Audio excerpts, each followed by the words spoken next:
Hello everyone, आज date है 15 जनवरी। आज हम पिछले एक हफ्ते के सभी मोस्ट इंपॉर्टेंट करंट अफेयर जो हमारे एग्जाम के लिए बहुत ज़्यादा इंपॉर्टेंट है उन्हें हम इस वीडियो में कवर करेंगे। तो चलिए बिना किसी देरी के इस वीकली वीडियो की शुरुआत करते हैं। सबसे पहले हम वीडियो में देखते हैं कोटेशन जो हमें पढ़ाई के साथ साथ एक अच्छा इंसान बनाता है। तो आज का कोटेशन है, किसी का भला करके देखो हमेशा लाभ में रहोगे, किसी पर दया करके देखो हमेशा याद में रहोगे। आप यहाँ पे नोटिस करिए कि भला का जब आप उल्टा करोगे तो वो होगा लाभ, वहीं अगर आप दया का उल्टा करोगे तो होगा याद। इसका मतलब ये है कि जब भी आप किसी का भला करोगे तो बदले में आपको हमेशा लाभ ही मिलने वाला है। जैसे कि जब आप किसी से अच्छे से बिहेव करते हो तो वो भी आपसे अच्छे से बिहेव करता है। यहाँ पे आपको ध्यान देना है कि आपको हमेशा किसी सामने वाले अच्छे इंसान को देख करके ही अच्छा नहीं बनना है। जब कभी आपके सामने कोई बुरा इंसान रहे तो भी आपको वहाँ पे अच्छा बिहेवियर दिखाना है, तभी आप एक अच्छे इंसान कहलाओगे। क्योंकि आपको पता होगा कि कर्मा रिटर्न्स बैक। ओके, तो इसलिए आप अपना कर्म अच्छे से करो, सामने वाला जैसा भी हो आप उसको उसके हाल में छोड़ दो, उसके अकॉर्डिंग आप अपना बिहेवियर चेंज मत करो। और वहीं अगर हम बात करें दया का, तो ये एक ऐसा नेचर है, एक ऐसा बिहेवियर है कि ये अंदर आप अपने रखोगे तो बहुत ही आप काइंड पर्सन बन जाओगे। और अगर आप काइंड पर्सन बन जाते हो तो एक समय के बाद जो भी आपके इनमी है, दुश्मन है, वो आपके धीरे धीरे दोस्त बनने लगेंगे और आपकी लाइफ में बहुत ज़्यादा परिवर्तन आने लगेगा। तो आपको हमेशा दया का भावना रखना है, तभी आप लोगों के यादों में रहोगे। तो ये बिहेवियर दोनों आप अपने अंदर लाइए, फिर देखिए आपकी लाइफ में बहुत अच्छा बदलाव आने वाला है। चलिए इसी के साथ देखते हैं सभी मोस्ट इंपॉर्टेंट करंट अफेयर क्या क्या है। तो सबसे पहला प्रश्न है आज का, 74वीं सीनियर राष्ट्रीय बास्केटबॉल चैंपियनशिप का मेजबान कौन सा राज्य है। सिंपली आपको ये बताना है कि 74वीं नंबर का जो सीनियर राष्ट्रीय बास्केटबॉल है ये कहाँ पे होने वाला है। तो सामने यहाँ पे ऑप्शन है, ये होने वाला है ए गुजरात में। देखिए इसके बारे में डिटेल में, 74वीं सीनियर राष्ट्रीय बास्केटबॉल कहाँ पे होने वाला है, भावनगर गुजरात में। और इस बार का ये जो चैंपियनशिप है गुजरात बास्केटबॉल एसोसिएशन के सहयोग से भारतीय बास्केटबॉल महासंघ के तत्वाधान में आयोजित किया जा रहा है। यानी कि कौन करा रहा है इसको, भारतीय बास्केटबॉल महासंघ। 900 से अधिक राष्ट्रीय और अंतर्राष्ट्रीय खिलाड़ी इसमें भाग ले रहे हैं। भारत जो है क्या तैयारी कर रहा है, इसी के साथ साथ 2036 में ओलंपिक की मेजबानी का भी लक्ष्य रखा हुआ है भारत। और गुजरात जो है 2025, 26 और 29 में 5 विश्व स्तरीय खेल आयोजन का मेजबानी करने का सोच रहा है, योजना बना रहा है। तो ये पूरा प्लानिंग है भारत का इसको करने का, जो कि कहाँ पे हो रहा है, गुजरात में हो रहा है। ओके, कौन करवा रहा है, भारतीय बास्केटबॉल महासंघ। तो देखिए इसके बारे में, जो भारतीय बास्केट महासंघ है इसके बारे में आपको ये जानना है कि ये जो है 1950 में स्थापित किया गया है। भारत की राष्ट्रीय टीम को और क्या नाम से जानते हैं हम लोग, इंडियन कैजर्स। ये है भारतीय राष्ट्रीय टीम का अन्य नाम। मुख्यालय कहाँ पे है इसका, नई दिल्ली में है। बास्केटबॉल का जो आविष्कार हुआ था वो दिसंबर 1891 में कनाडा में हुआ था। किसके द्वारा किया गया था, जेम्स डब्ल्यू नाइस्मिथ के द्वारा। ओके, तो ध्यान दीजिएगा, कनाडा में 1891 में जेम्स डब्ल्यू नाइस्मिथ के द्वारा। 1932 में एक अंतर्राष्ट्रीय बास्केटबॉल फेडरेशन की स्थापना की गई थी।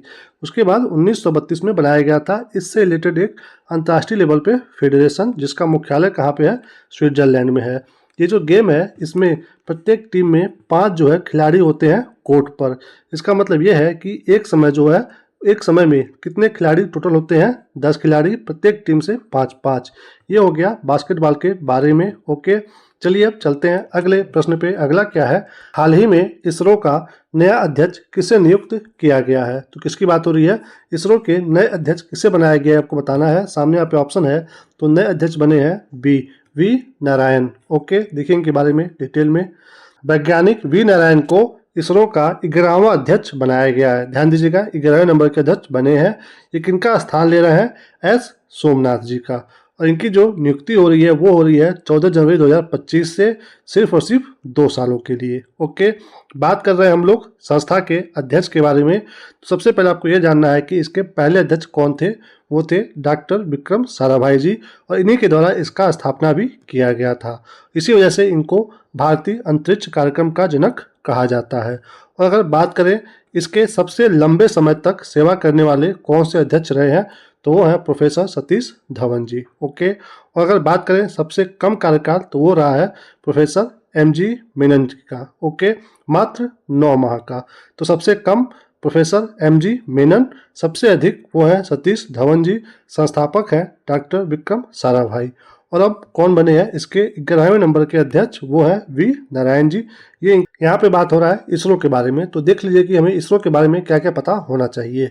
ये रहा इसरो के बारे में। इसरो के बारे में आपको सबसे पहले ये जानना है कि इसका नाम जो है वो है भारतीय अंतरिक्ष अनुसंधान संगठन, जो कि एक भारत की राष्ट्रीय अंतरिक्ष एजेंसी है। इसका काम मेन है कि अंतरिक्ष में प्रौद्योगिकी को विकसित करना, साथ ही साथ इसका इस्तेमाल राष्ट्रीय जरूरतों के लिए करना।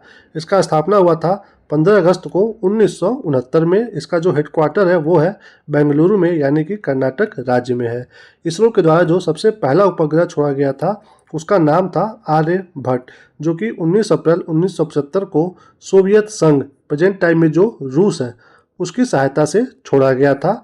नाम है आर्यभट्ट। 19 अप्रैल 1975 को पहली बार छोड़ा गया था। ये रहा इसरो के बारे में। प्रेजेंट टाइम में जो इसरो है वो एक मिशन लॉन्च किया है, नाम है स्पेडेक्स। इसका जो स्पेडेक्स मिशन है ये पृथ्वी से 470 किलोमीटर ऊंचाई पे छोड़ा गया है। इसमें 2 अंतरिक्ष यान है। इसका जो मेन फोकस है ये है कि हमें डॉकिंग करना है। डॉकिंग मतलब अंतरिक्ष में 2 उपग्रह को जोड़ना है। इससे फायदा ये होगा कि आने वाले समय में भारत जो है अंतरिक्ष स्टेशन आसानी से बना पाएगा। तो इसलिए ये मिशन छोड़ा गया है, नाम है स्पेडेक्स। और इस मिशन में एक और चीज़ नया हुआ है, यहाँ पे अंतरिक्ष में एक जीवन अंकुरित करने का काम किया गया है, जिसमें हमें सफलता भी प्राप्त हुआ है। तो क्या चीज़ हम लोग अंकुरित किए हैं वहाँ पे? एक बीज जिसका नाम है लोबिया। लोबिया के बीज हम लोग भेजे थे और उसको वहाँ पे सफलता से उगाया गया है। यहाँ पे आप देख सकते हैं, ये है लोबिया का बीज। ओके, इस बीज को महज 4 दिन के अंदर हम लोग क्या कर पाए हैं? अंकुरित कर पाए हैं। इसरो ने कहा है कि जल्द ही इस पौधे में पत्तियां आने की उम्मीद है। तो ये बहुत अच्छा सफलता है इसरो के द्वारा, तो इसके बारे में पता होना चाहिए। चलिए अब चलते हैं अगले प्रश्न पे। अगला क्या है? हाल ही में भारत पोल पोर्टल का शुभारंभ किसने किया है? तो कौन सा पोर्टल है ये? भारत पोल। तो बताइए कि इसका शुभारंभ किसके द्वारा किया गया है? तो सामने यहाँ पे ऑप्शन है। इसका शुभारंभ किए हैं बी अमित शाह जी। देखिए इसके बारे में डिटेल में। अमित शाह जी ने इसका उद्घाटन कहाँ पे किया है? नई दिल्ली में। इससे फायदा क्या होगा कि जो भी भगोड़े होते हैं भारत से, जो भागने की कोशिश कर रहे होते हैं या फिर जो भाग चुके होते हैं, उनको पकड़ने के लिए ये काम करेगा। किसकी सहायता से? जो इंटरपोल होता है, दूसरे देशों में जो पकड़ने की जो संस्था होती है, उसकी सहायता से ये पकड़ेगा जो भी भगोड़े होने वाले होंगे। भारत जो पोल पोर्टल है ये CBI द्वारा विकसित किया गया है। तो आपको ये भी पता होना चाहिए कि इसका जो विकसित करने वाला संस्था है वो कौन है? तो वो है CBI। ओके, इसका जो रखरखाव है CBI द्वारा किया जाएगा। तो यहाँ पे बात हो रहा है CBI के बारे में। तो देख लीजिए कि हमें CBI के बारे में क्या क्या पता होना चाहिए। CBI का जो फुल फॉर्म है वो है central bureau of investigation. Okay, CBI जो है भारत की प्रमुख जांच एजेंसी है। इसका उद्देश्य है देश में भ्रष्टाचार और रिश्वतखोरी के खिलाफ कार्रवाई करना। इसका जो गठन हुआ था वो हुआ था 1 अप्रैल 1963 में। हेडक्वार्टर है नई दिल्ली, यानी कि भारत के नई दिल्ली में। इसके जो अधिकार एवं कार्य है वो किसके द्वारा परिभाषित है?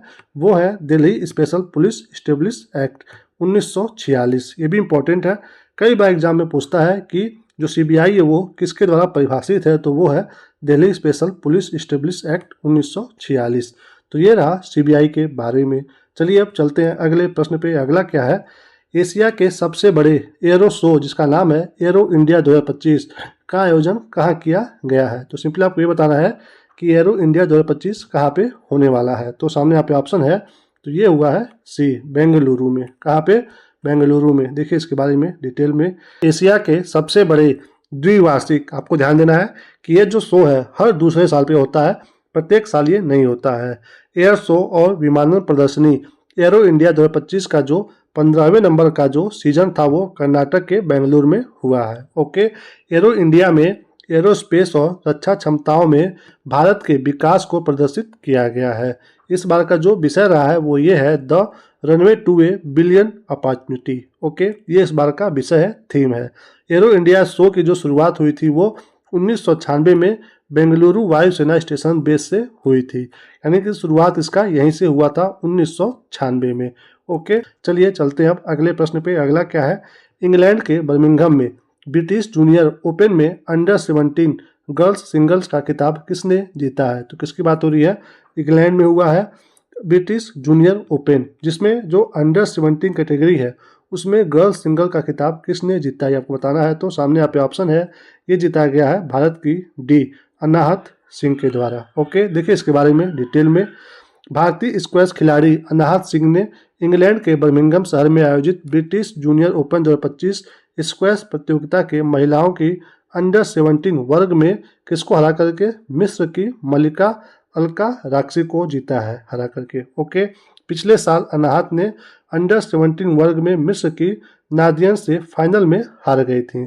तो पिछली बार ये मिस्र की एक खिलाड़ी से हार गई थी और इस साल इसी देश की एक खिलाड़ी को हरा करके इन्होंने ये खिताब जीता है। Okay, British junior open squash प्रतियोगिता में अनाहत सिंह का ये तीसरा खिताब था। ओके, किसमें? ब्रिटिश जूनियर ओपन स्क्वैश प्रतियोगिता में। इससे पहले इन्होंने 2019 में अलग कैटेगरी, कौन सा? अंडर 11, और 2023 में अलग कैटेगरी अंडर 15 का खिताब जीता था। तो जैसे जैसे ये बड़ी होती गई वैसे वैसे ये खिताब भी जीतती गई अलग अलग कैटेगरी में। तो ये रहा अनाहत सिंह के बारे में। ओके, चलिए अब चलते हैं अगले प्रश्न पे। अगला क्या है, किस राज्य ने युवाओं के लिए पार्थ योजना का शुभारंभ किया है? तो किस योजना की बात हो रही है? पार्थ योजना। तो बताइए कि ये किस राज्य में शुरू हुआ है। सामने यहाँ पे ऑप्शन है, ये शुरू किया गया है डी मध्य प्रदेश में। देखिए इसके बारे में डिटेल में।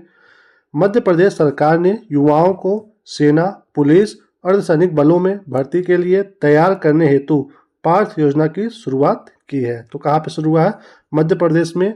लक्ष्य है कि जो भी युवा सेना, पुलिस और अर्धसैनिक बल में जाने वाले हैं उनको हम लोग भर्ती के लिए तैयार करेंगे, ये इसका मेन लक्ष्य है।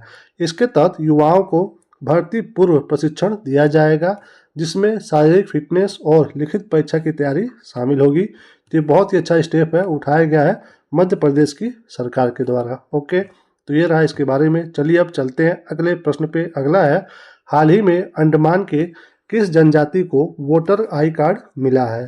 तो बताइए कि अंडमान की वो कौन सी जनजाति है जिसको वोटर आईडी मिला है। तो सामने यहाँ पे ऑप्शन है, तो वो जनजाति है सी जारवा। ओके, देखिए इसके बारे में डिटेल में। अंडमान निकोबार द्वीप समूह प्रशासन द्वारा जारवा समुदाय के 19 सदस्यों को मतदाता पहचान पत्र दिया गया है। ओके, जारवा समुदाय जो है ये भारत के साथ संपर्क में सबसे पहली बार कब आए थे? 1996 में। जारवा लोग दक्षिण और मध्य अंडमान द्वीप समूह के पश्चिमी तटों पर रहते हैं जो जैव विविधता से समृद्ध क्षेत्र है और यह उनके पारंपरिक जीवन शैली के अनुरूप है। यानी कि ये कहाँ पे रहते हैं? दक्षिण और मध्य अंडमान द्वीप पे। ओके, तो बात हो रहा है यहाँ के जनजातियों के बारे में। तो देख लीजिए कि यहाँ पे और कौन कौन सी जनजातियाँ पाई जाती है अंडमान और निकोबार में। एग्जाम में आ सकता है क्योंकि यहाँ की एक जनजाति चर्चा में है। तो ये देखिए ग्रेट अंडमानी यहीं पे पाए जाते हैं, देखने में ऐसे होते हैं। दूसरा जनजाति है ओंजेस जो कि देखने में ऐसे होते हैं, और ये है जारवा जिसकी बात हो रही है वो ऐसे होते हैं।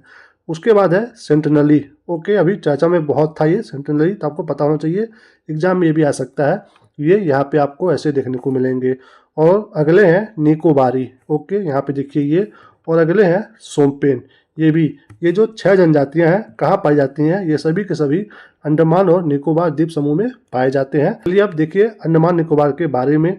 अंडमान निकोबार जो है यहाँ पे कई नेशनल पार्क हैं। देखिए यहाँ पे Saddle Peak National Park, Middle Button Island, North Button, South Button और Rani Jhansi Marine National Park, Mount Harriet National Park, ये कई बार एग्जाम में पूछता है ये। उसके बाद Mahatma Gandhi marine National Park, ये सब कहाँ पे है? ये है अंडमान में। और यहाँ पे आप देखोगे अंडमान और निकोबार के बीच में कौन सा डिग्री चैनल इसको विभाजित कर रहा है? 10 डिग्री चैनल। ओके, और अंडमान और लिटिल अंडमान के बीच में एक पासेज है, यानी कि एक पास है, उसका नाम है डक्कन पास। ओके, ये भी आपको पता होना चाहिए कि यह अंडमान और लिटिल अंडमान के बीच में पाया जाता है। और अगर बात करें कैम्पबेल नेशनल पार्क, ये एग्जाम में कई बार पूछा है ये भी। तो कहाँ पे है ये? ग्रेट निकोबार में है। और ये गाल्थिया बे कहाँ पे है? ये भी ग्रेट निकोबार में है। तो सब इंपॉर्टेंट नेशनल पार्क कहाँ पे है? अंडमान और निकोबार द्वीप समूह में। यहाँ से ये 2 नेशनल पार्क, उसके बाद माउंट हैरियट, सैंडल पीक, ये सब एग्जाम में बार बार पूछे जाने वाले नेशनल पार्क हैं, आपको ध्यान देना है। ओके, और यहीं पे ग्रेट निकोबार में ही यहाँ पे था इंदिरा पॉइंट, जो कि सुनामी आया था तो ये डूब गया था। आपको बताना है कि वो सुनामी कब आया था, किस ईयर में आया था जिसमें भारत का सबसे दक्षिणतम बिंदु इंदिरा पॉइंट डूब गया है। ओके, तो बताइएगा ये सुनामी कब आया था। अब बात हो रहा है यहाँ पे अंडमान और निकोबार का, तो आपको पता होना चाहिए कि अंडमान निकोबार में लगभग 572 क्या है आइलैंड है, 572 टोटल। ओके, और जो इसकी राजधानी है अंडमान निकोबार की, वो पहले क्या थी, पहले थी पोर्ट ब्लेयर, पोर्ट ब्लेयर। अब इसका नाम चेंज करके क्या कर दिया गया है, श्री विजयपुरम, श्री विजयपुरम। तो ये बन चुका है अब नया राजधानी अंडमान निकोबार द्वीप समूह का। पहले था पोर्ट ब्लेयर, अब इसका नाम चेंज हो गया है, तो श्री विजयपुरम है इसका नया राजधानी। ओके, चलिए अब चलते हैं अगले प्रश्न पे। अगला क्या है, हाल ही में कहाँ इंडस फूड 2025 प्रदर्शनी का आयोजन किया जाएगा। यानी कि जो 2025 का इंडस फूड प्रदर्शनी है वो कहाँ पे होने वाला है आपको बताना है। तो सामने यहाँ पे ऑप्शन है, ये होने वाला है सी, ग्रेटर नोएडा में। ओके, देखिए इसके बारे में डिटेल में। केंद्रीय खाद्य प्रसंस्करण उद्योग मंत्री चिराग पासवान ने उत्तर प्रदेश के ग्रेटर नोएडा में 8वें नंबर का जो इंडस फूड है उसका उद्घाटन किए हैं। तो किसके द्वारा किया गया है, केंद्रीय खाद्य प्रसंस्करण उद्योग मंत्री जो कि हैं चिराग पासवान, इनके द्वारा। ओके, इसका जो उद्देश्य है वो ये है कि भारत के खाद्य और पेय पदार्थों के निर्यात को बढ़ावा देना है। ये जो पहला इंडस फूड हुआ था वो 2017 में किया गया था। भारत जो है प्रेजेंट टाइम में विश्व में 7वें नंबर पर सबसे बड़ा खाद्य निर्यातक देश है। तो किस नंबर पे है, 7वें नंबर पे। इस शिखर सम्मेलन में खाद्य जैव सुरक्षा के लिए एक व्यापक रणनीति तैयार करने के लिए G20 देशों के जो नियामक नेता है वो भाग लेने वाले हैं। यानी कि हमें कैसे अपना खाद्य जैव सुरक्षा बनाना है उसके बारे में जो G20 के नियामक नेता है वो यहाँ पे आने वाले हैं। तो आपको यहाँ पे एक क्वेश्चन दिया जाएगा एक और, कि जो G20 है, ये G20 इसमें कितने देश हैं, यानी कि G20 में कितने देश शामिल है, ये आपको कमेंट करके बताना है। आपको यहाँ पे ऑप्शन भी दे दिया जा रहा है 11, 21, 31, 41। ओके, तो ये रहा 4 ऑप्शन, आपको बताना है कमेंट करके कि G20 में कितने देश हैं। ओके, तो ये रहा इसके बारे में। चलिए अब चलते हैं अगले प्रश्न पे। अगला क्या है, हाल ही में कौन भारतीय एथलेटिक्स महासंघ के अध्यक्ष बनेंगे। तो किसकी बात हो रही है, भारतीय एथलेटिक्स महासंघ के नए अध्यक्ष कौन बने आपको बताना है। तो सामने यहाँ पे ऑप्शन है, तो कौन बने हैं नए, ये बने हैं सी, बहादुर सिंह सामू जी। देखिए इनके बारे में डिटेल में। गोला फेंक के पूर्व खिलाड़ी बहादुर सिंह सामू को भारतीय एथलेटिक्स महासंघ का नया अध्यक्ष चुना गया है। यानी कि ये पहले कौन से खिलाड़ी रह चुके हैं, गोला फेंक के खिलाड़ी रहे हैं। और इनका जो नियुक्ति हुआ है वो किसके स्थान पे हुआ है, आदिल सुमारीवाला के, जो कि 2012 से इस पद पर बने हुए थे। इनके साथ साथ 2 और भी पद पर लोगों का चयन हुआ है। तो जो महासचिव बनाए गए हैं वो बने हैं संदीप मेहता जी, और कोषाध्यक्ष बने हैं स्टेनली जोन्स जी। ओके, और इन तीनों लोगों का जो कार्यकाल है वो है 4 वर्षों के लिए, 2025 से 2029 तक के लिए। ओके, इनके अंडर में क्या क्या गेम होने वाला है आपको पता होना चाहिए। 2028 में होगा ग्रीष्मकालीन ओलंपिक जो कि अमेरिका में होने वाला है। तो ये जो ईयर है कहाँ पे होने वाला है ये सब इंपॉर्टेंट है, आपको ध्यान देना है। 20वें नंबर का जो एशियाई खेल होगा वो 2026 में होगा, कहाँ पे, जापान में। और इसी वर्ष अगस्त में उड़ीसा में होने वाला है क्या, भारत का पहला ओपन विश्व एथलेटिक्स कांस्य स्तरीय महाद्वीपीय टूर्नामेंट। तो आपको यहाँ पे ध्यान देना है कि एग्जाम में सीधे आ सकता है कि ये किस राज्य में होने वाला है, तो उड़ीसा में। ओके, और इसी के साथ भारतीय एथलेटिक्स जो महासंघ है 2025 में एक आमंत्रण भाला फेंक प्रतियोगिता आयोजित करने की योजना बना रहा है, जिसमें विश्व के शीर्ष 10 भाला फेंक खिलाड़ी भाग लेने की संभावना है। तो ये भी प्लानिंग में है, देखिए कैसे क्या होता है। तो ये सब कार्यक्रम होने वाला है इनके अंडर में। तो ये बनाया गया है भारतीय एथलीट महासंघ के अध्यक्ष। तो देख लीजिए भारतीय एथलीट महासंघ के भी बारे में। तो ये रहा इसके बारे में। इसका जो सबसे पहला नाम था वो था amateur athletics federation of India. Okay, भारतीय एथलेटिक्स महासंघ जो है विश्व एथलेटिक्स, एशियाई एथलेटिक्स संघ और भारतीय ओलंपिक संघ से संबंध है। ओके, इसकी जो स्थापना हुई थी वो 1946 में प्रोफेसर GD सोंधी और महाराजा यदुरविंद सिंह की पहल पर हुई थी। कब हुआ था? 1946 में, ये ईयर इम्पोर्टेंट है। जीडी सोंधी इसके सबसे पहले अध्यक्ष बने थे। जो इसका हेडक्वार्टर है वो है नई दिल्ली में। तो ये रहा इंडियन एथलेटिक्स के बारे में ये। चलिए अब चलते हैं अगले प्रश्न पे। अगला क्या है? हाल ही में कहाँ बैंडेड रॉयल तितली की खोज की गई है? तो ये जो नई तितली है बैंडेड रॉयल तितली, ये कहाँ पे मिली है आपको बताना है। तो सामने यहाँ पे ऑप्शन है, ये मिली है त्रिपुरा राज्य में। ओके, देखिए इसके बारे में डिटेल में। त्रिपुरा के कौन से वन्य अभयारण्य में सेपाही जाला? आपको यहाँ पे ध्यान देना है। इसी के साथ साथ कि ये अगर न्यूज़ में है तो आपके एग्जाम में सीधे पूछ सकता है कि सिपाही जाला वन्य जीव अभयारण्य किस राज्य में स्थित है? तो ये है त्रिपुरा में, क्योंकि अब ये चर्चा में बना हुआ है। इसमें पहली बार इंडो मालयन क्षेत्र की तितली की एक दुर्लभ प्रजाति देखी गई है। इस प्रजाति की पहचान बैंडेड रॉयल तितली या रचना जलिंद्र इंद्र के रूप में की गई है। इस प्रजाति का जो वर्णन है सबसे पहले थॉमस हॉसफील्ड ने 1829 में किया था। तो आपको यहाँ पे सबसे मेन चीज ध्यान देना है कि ये वन्य अभयारण्य कहाँ पे है? ये है त्रिपुरा में। ओके, चलिए अब चलते हैं अगले प्रश्न पे। अगला क्या है? जेंड मोड़ टनल या सोनमर्ग टनल का उद्घाटन किसने किया है? तो बताइए कि किसके द्वारा किया गया इसका उद्घाटन। तो सामने यहाँ पे ऑप्शन है, ये किया गया है ए नरेंद्र मोदी जी के द्वारा। देखिए इसके बारे में डिटेल में। प्रधानमंत्री नरेंद्र मोदी ने मध्य कश्मीर में जेड मोड़ सुरंग का उद्घाटन किया है। ये जो सुरंग है समुद्र तल से 8,652 फीट की ऊंचाई पर स्थित है। यह जो सुरंग है श्रीनगर लेह राष्ट्रीय जलमार्ग पर बनाया गया है, जो कि 6.5 किलोमीटर लंबी 2 लेन वाली सुरंग होगी। इससे फायदा क्या होगा कि जो समय लगता था 2 घंटा, अब वो लगेगा सिर्फ और सिर्फ 15 मिनट। परियोजना जो शुरू हुआ था ये शुरू हुआ था मई 2015 में और समाप्त हुआ है 2024 में। तो ओके, चलिए अब चलते हैं अगले प्रश्न पे। अगला क्या है? हाल ही में किसे बीसीसीआई के नए सचिव के रूप में नियुक्त किया गया है? तो सिंपली आपको ये बताना है कि बीसीसीआई के नए सचिव कौन बने हैं। सामने यहाँ पे ऑप्शन है। तो नए सचिव बने हैं ए देवजीत सैकिया जी। कौन बने हैं? देवजीत सैकिया जी। देखिए इनके बारे में डिटेल में, ये है इनकी फोटो। ओके, बीसीसीआई ने देवजीत सैकिया को अपना नया सचिव नियुक्त किया है। इन्होंने एक पूर्व प्रथम श्रेणी क्रिकेट के रूप में 1990 और 1991 के बीच में 4 मैच खेले हैं, यानी कि एक पूर्व खिलाड़ी हैं। ये क्या थे? विकेट कीपर बल्लेबाज थे। इन्होंने किनका स्थान लिया है? जय शाह जी का इनका स्थान ये लिए हैं। प्रभतेज सिंह भाटिया को बीसीसीआई का नया कोषाध्यक्ष नियुक्त किया गया है। तो इन्हीं के साथ साथ जो कोषाध्यक्ष बनाए गए हैं वो है प्रभतेज सिंह भाटिया जी। ओके, देख लीजिए डिटेल में बीसीसीआई के बारे में। बीसीसीआई का अगर हिंदी में नाम देखें तो वो है भारतीय क्रिकेट नियंत्रण बोर्ड। इसका जो स्थापना हुआ था दिसंबर 1928 में तमिलनाडु सोसाइटी पंजीकरण अधिनियम के तहत किया गया था। इसका प्रेजेंट टाइम में जो हेडक्वार्टर है वो है मुंबई महाराष्ट्र राज्य में।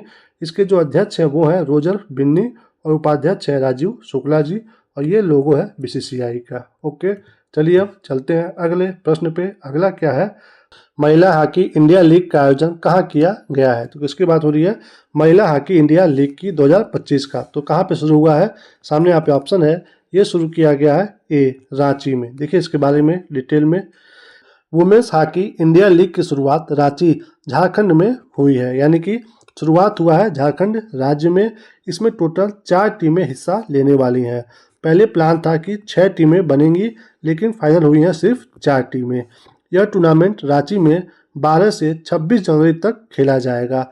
जैसे क्रिकेट में आईपीएल है, वैसे ही हॉकी में इस नए लीग की शुरुआत हुई है, जिसमें शुरुआत में 4 टीमें हिस्सा ले रही हैं। शुरू हुआ है रांची झारखंड राज्य में। ओके, बात हो रहा है यहाँ पे हॉकी के बारे में। तो देख लीजिए कि अंतर्राष्ट्रीय लेवल पर जो महासंघ बना था वो 1924 में बना था। इसका जो हेडक्वार्टर है अंतर्राष्ट्रीय हॉकी महासंघ का वो कहाँ पे है? स्कॉटलैंड में है। इसी के साथ एक साल बाद 1925 में भारतीय हॉकी संघ की स्थापना हुई थी। इसका जो मुख्यालय है वो है नई दिल्ली में। हॉकी इंडिया की अगर बात करें तो इसकी स्थापना हुई थी 20 मई 2009 को। मेजर ध्यानचंद का नाम सबको पता होना चाहिए। ये है भारत के हॉकी के जादूगर। मेजर ध्यानचंद को श्रद्धांजलि देने के लिए ही उनका जो जन्मदिन है 29 अगस्त भारत में क्या मनाया जाता है? राष्ट्रीय खेल दिवस के रूप में। ये शुरू हुआ था 2012 से, क्योंकि 29 अगस्त 1905 को ही इनका जन्म हुआ था उत्तर प्रदेश के प्रयागराज में। तो इनके जो डेट है 29 अगस्त, उसको हम लोग मनाते हैं राष्ट्रीय खेल दिवस के रूप में। ओके, तो ये रहा हॉकी के बारे में। चलिए अब चलते हैं अगले प्रश्न पे। अगला क्या है, हाल ही में किस देश में पहला हिंदी प्रमाण पत्र पाठ्यक्रम शुरू किया गया है? यानी कि किस देश में अब हिंदी पढ़ाया जाएगा, ये आपको बताना है। तो सामने यहाँ पे ऑप्शन है, ये पढ़ाया जाएगा श्रीलंका में। कहाँ पे? श्रीलंका में। देखिए इसके बारे में डिटेल में। श्रीलंका ने देश में हिंदी शिक्षा को बढ़ावा देने के लिए देश में हिंदी में पहला सर्टिफिकेट कोर्स शुरू किया है। इसकी शुरुआत 10 जनवरी 2025 को विश्व हिंदी दिवस के अवसर पर किया गया है। तो शुरुआत हुआ है विश्व हिंदी दिवस पर।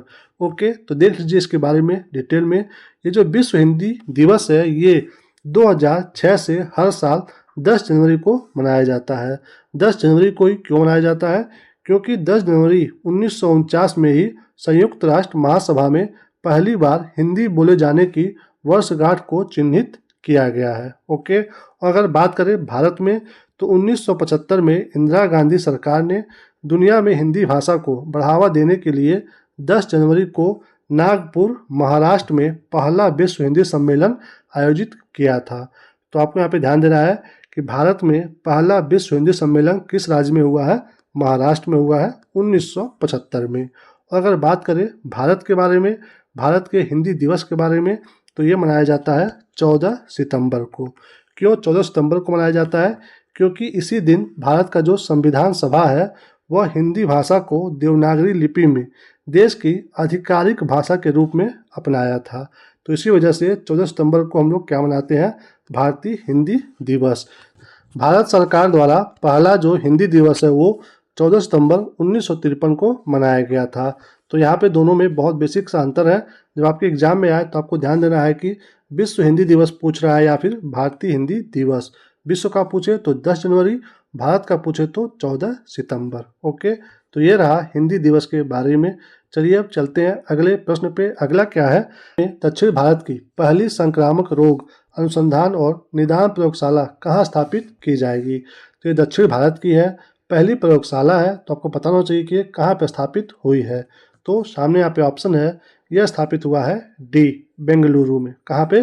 बेंगलुरु में स्थापित हुआ है। देखिए इसके बारे में, बेंगलुरु मेडिकल कॉलेज एवं रिसर्च इंस्टीट्यूट को भारतीय आयुर्विज्ञान अनुसंधान परिषद द्वारा दक्षिण भारत की पहली संक्रामक रोग अनुसंधान और निदान प्रयोगशाला स्थापित करने के लिए चुना गया है। तो किसको चुना गया है? Bengaluru medical college and research institute को। यह प्रयोगशाला बैक्टीरिया, फंगस और परजीवियों से होने वाले रोगों पर ध्यान केंद्रित करेगा। तो ये कहाँ पे हुआ है? बेंगलुरु में, यानी कि कर्नाटक राज्य में। ओके, चलिए अब चलते हैं अगले प्रश्न पे। अगला क्या है, प्रधानमंत्री मोदी ने भारत के पहले हरित हाइड्रोजन हब की आधारशिला कहाँ रखी है? भारत का ये पहला हरित हाइड्रोजन हब है। तो बताइए कि ये कहाँ पे बना है। सामने यहाँ पे ऑप्शन है, तो ये बनाया गया है सी, विशाखापट्टनम में। इसके बारे में डिटेल में, पीएम मोदी ने आंध्र प्रदेश के विशाखापट्टनम में पहले ग्रीन हाइड्रोजन हब की आधारशिला रखी है। ये जो हब है प्रतिदिन 1500 टन हरित हाइड्रोजन और 7500 टन हरित हाइड्रोजन डेरिवेटिव जैसे कि हरित मेथेनॉल, हरित यूरिया और सतत विमानन ईंधन का उत्पादन करेगा। यह पहला ग्रीन हाइड्रोजन हब जो है किसके द्वारा बनाया जा रहा है? एनटीपीसी ग्रीन एनर्जी लिमिटेड के द्वारा। इसमें कुल निवेश लग रहा है लगभग 1,85,000 करोड़ रुपए। इस हब में इसी के साथ साथ 20 गीगावाट अक्षय ऊर्जा क्षमता भी शामिल किया जाएगा। अगर बात करें, यहीं पे कुछ और चीज़ का स्थापना किया गया है। कौन कौन सा? 2 चीज़। एक तो थोक दवाओं के निर्माण के लिए बल्क ड्रग पार्क की स्थापना की गई है, और दूसरा ग्रीन फील्ड औद्योगिक स्मार्ट सिटी कृष्णपट्टनम औद्योगिक क्षेत्र, जिसको शॉर्ट में हम लोग बोल रहे हैं क्रिस सिटी, यहीं पे विकसित किया जा रहा है। तो अगर आपके एग्जाम में पूछे कि बल्क ड्रग पार्क कहाँ पे स्थापित किया गया है, तो आंध्र प्रदेश में। और अगर पूछे कि क्रिस सिटी कहाँ पे बना है, तो आंध्र प्रदेश में। ये दोनों चीज़ वहीं पे स्थापित किया जा रहा है। यहाँ पे हमने देखा है कि इसकी स्थापना कर रही है एनटीपीसी। तो देख लीजिए इसके भी बारे में। ये जो एनटीपीसी है, इसको हम लोग बोलते हैं राष्ट्रीय ताप विद्युत निगम। ओके, इसका जो फुल फॉर्म इंग्लिश में है वो है national thermal power corporation limited. Okay, इसका जो मेन काम है वो है बिजली उत्पादन करना। स्थापना हुआ था इसका 7 नवंबर 1975 में। हेडक्वार्टर इसका कहाँ पे है? नई दिल्ली में है। ये रहा एनटीपीसी के बारे में। चलिए अब चलते हैं अगले प्रश्न पे। अगला क्या है? हाल ही में किस राज्य सरकार ने गूगल क्लाउड के साथ मिल करके एआई संचालित कृषि नेटवर्क लॉन्च किया है? यानी कि गूगल क्लाउड से मिल करके एआई संचालित कृषि कहाँ पे शुरू होने वाली है, किस राज्य में? तो सामने यहाँ पे ऑप्शन है, ये शुरू होने वाला है डी, यूपी में। कहाँ पे? उत्तर प्रदेश में। देखिए इसके बारे में डिटेल में। उत्तर प्रदेश सरकार ने गूगल क्लाउड इंडिया के साथ मिलकर Uttar Pradesh open network for agriculture शुरू किया है। यह ओपन नेटवर्क लाखों किसानों को कृषि से जुड़ी सभी आवश्यक सेवाएं एक जगह पर उपलब्ध कराएगा, जैसे कि सलाहकार सेवाएं, ऋण, मशीनीकरण और अपनी उपज बेचने के लिए बाजार से संपर्क शामिल है। ये सब फायदा पहुंचाएगा ये ओपन नेटवर्क। इसमें कौन सा तकनीकी यूज किया जा रहा है? जेमिनी एआई और बीकन तकनीकी। ओके, तो कहाँ पे शुरू हुआ है? यूपी में। चलिए अब चलते हैं अगले प्रश्न पे। अगला क्या है? हेनले पासपोर्ट इंडेक्स 2025 में भारत के पासपोर्ट को कौन सा स्थान मिला है? तो बताइए कि हेनले जो पासपोर्ट इंडेक्स है 2025 में, इसमें भारत की रैंकिंग क्या है? तो सामने यहाँ पे ऑप्शन है, तो भारत की रैंकिंग है बी, 85 नंबर पे है। ओके, देखिए इसके बारे में डिटेल में। हेनले पासपोर्ट सूचकांक 2025 में भारत आ गया है 85 नंबर पे। पहले कितने पे था? 80 नंबर पे, यानी कि 5 नंबर की 5 रैंक की गिरावट आई है। इस बार जो है सबसे पहले पे कौन रहा है? सिंगापुर, यानी कि ये पिछली बार भी नंबर 1 पे था, इस बार भी ये नंबर 1 पर है। और सबसे निचले पायदान पे पहुंचा है 106 नंबर पे अफगानिस्तान। भारत का जो अगर कोई पासपोर्ट रखा है तो वो बिना वीज़ा की आवश्यकता से कहाँ पे जा सकता है? 57 देशों में। और ये जो पासपोर्ट है ये हर महीने अपडेट होता रहता है। ये इंडेक्स किसके द्वारा किया जाता है? यूनाइटेड किंगडम में जो स्थित है हेनले एवं पार्टनर्स फर्म, यानी कि ये जो सूचकांक है ये ब्रिटेन के द्वारा निकाला जाता है।